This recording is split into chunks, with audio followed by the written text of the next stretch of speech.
We begin with books 7 and 8 of the Iliad.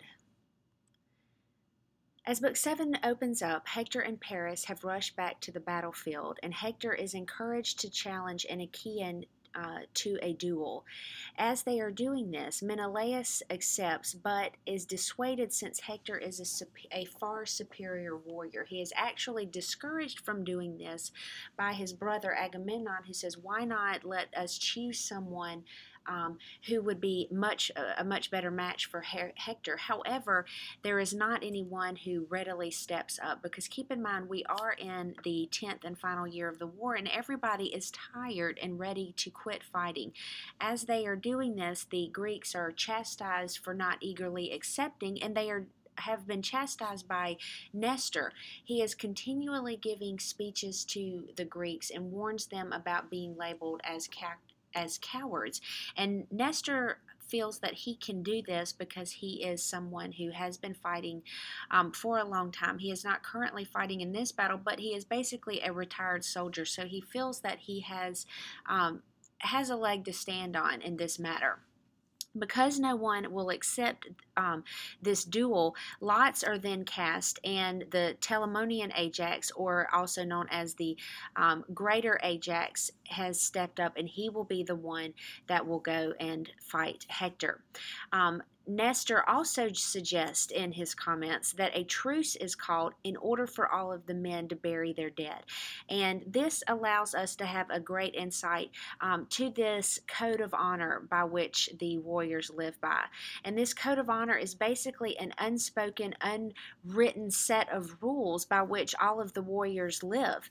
And it tells them what is right and what is wrong, what is the way by which a gentleman would live. And they will stop the fighting for the day as the sun goes down.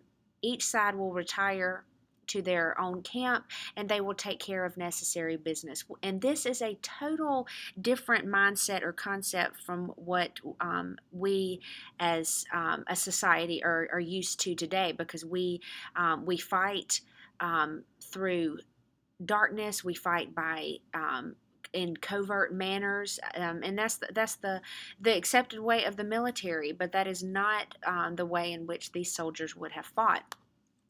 And we also see the importance of burying or taking care of the dead. One of the biggest fears that is often voiced is that the body would be left for the dogs, and this would be an ultimate insult and entering the afterlife, because it would keep this person from an improper burial would keep the person from moving to the next part of their existence in the underworld.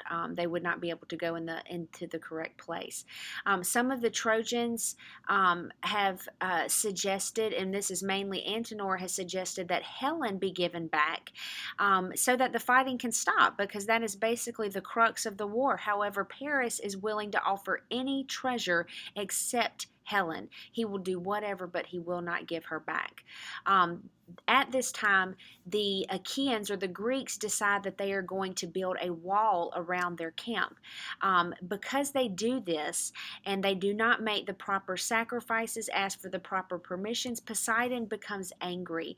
And because this has happened, Zeus agrees to sweep the wall into the sea, and this is going to happen very shortly within the next few battles. The wall is basically a parallel for the war.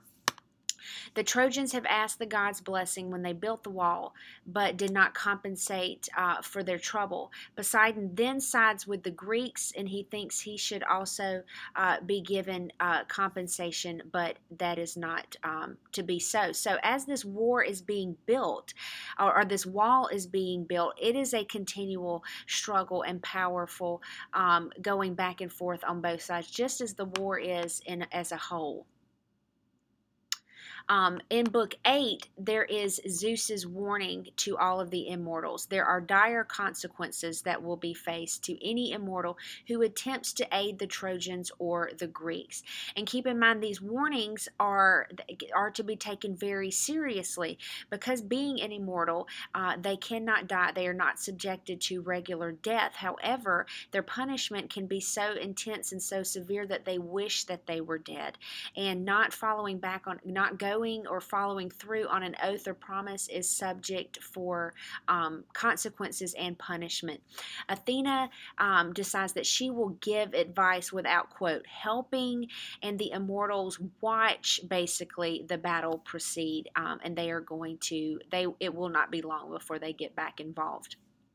As this fighting continues, and we're going back and forth which side is going to win, this is one of many times that Zeus is going to weigh the fates of both of the armies. He sends an omen to Agamemnon, which is an eagle carrying a fawn, and with omens they are basically all subject to the interpretation of the viewer. They are all in the eye of the beholder. So as Zeus sends this, Agamemnon takes it that the Greeks will ultimately win, but the Trojans will win on that day. And so the scales show that Zeus is not ultimately in charge, that fate is overall. So keep in mind that the actions that happened are, and the creation of the gods at this time were basically a way to explain or justify everyday occurrences. So if something was going to happen, it was going to happen whether the gods had anything to do with it or not.